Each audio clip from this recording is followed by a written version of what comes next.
up essentially as we were kind of finishing the upstairs, and slowly it's become our grain room and then barrel storage.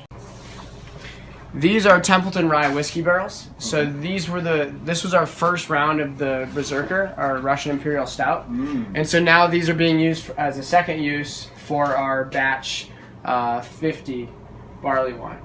So these have been going for about 6 months right now. Hoping to get them for about a year before we release the barley wine. This was a Marquette wine barrel from a local winery that we did a Belgian double that aged with a mixed culture with some tart cherries. So that's actually what we have for the bottle release. That's upstairs right now. Nice. Has the barrel thing become a big deal? Because I know for a while it was kind of a unique thing. Now everybody seems to be kind of doing that barrel aging thing. Have barrels become a hard thing to come by? For us, in the size of the brewery that we are, we've never had an issue finding barrels that we need. I could imagine that maybe as a larger brewery, that's where you need a truckload of them. Absolutely. Maybe there is a shortage for those people, and we're just not there yet. So in the brandy barrels, we have our batch 100, which is a Belgian quad.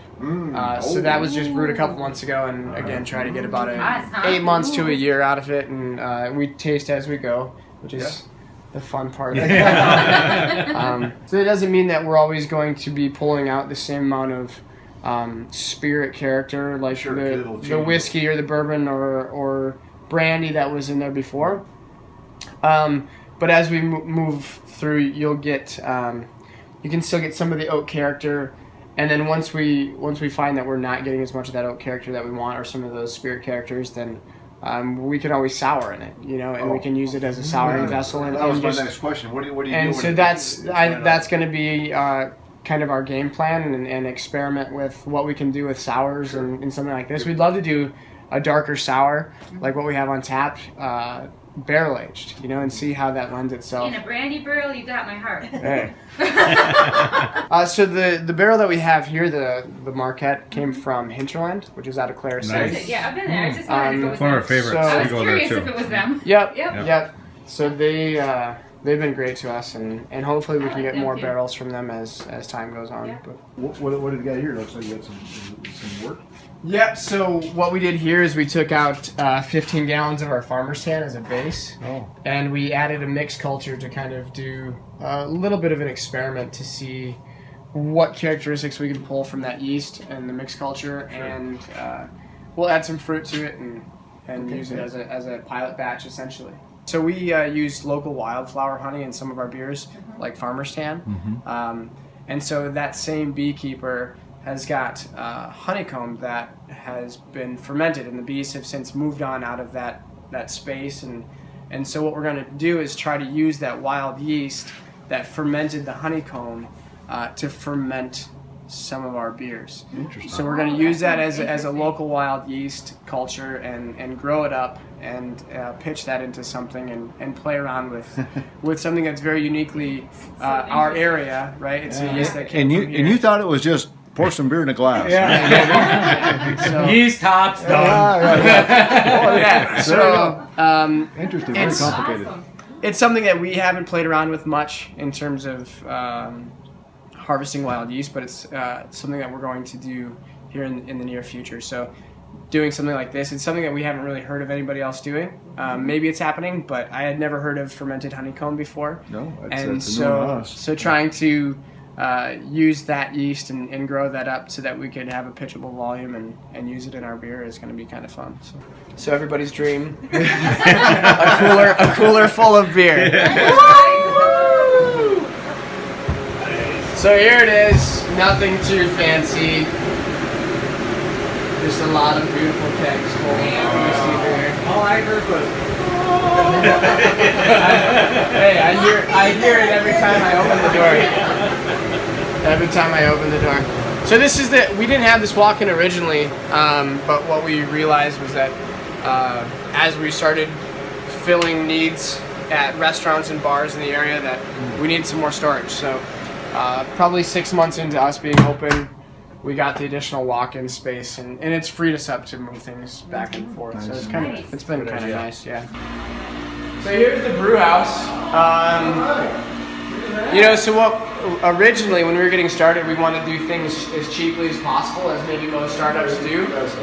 And so I had the bright idea of using dairy tanks. I had read online that people were using dairy tanks as brewing vessels, and so I was searching Craigslist, and all of a sudden I found three tanks that were available really, really cheap.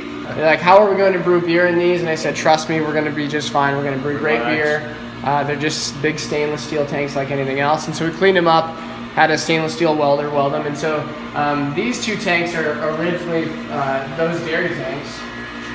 So this tank was originally used to cool milk, right? To keep milk cold. Yep. And so we peeled off all of the cooling components. So it's still insulated now. This is our mash tun. We had one of our local stainless welders weld in a false bottom, one that's removable and easy to clean.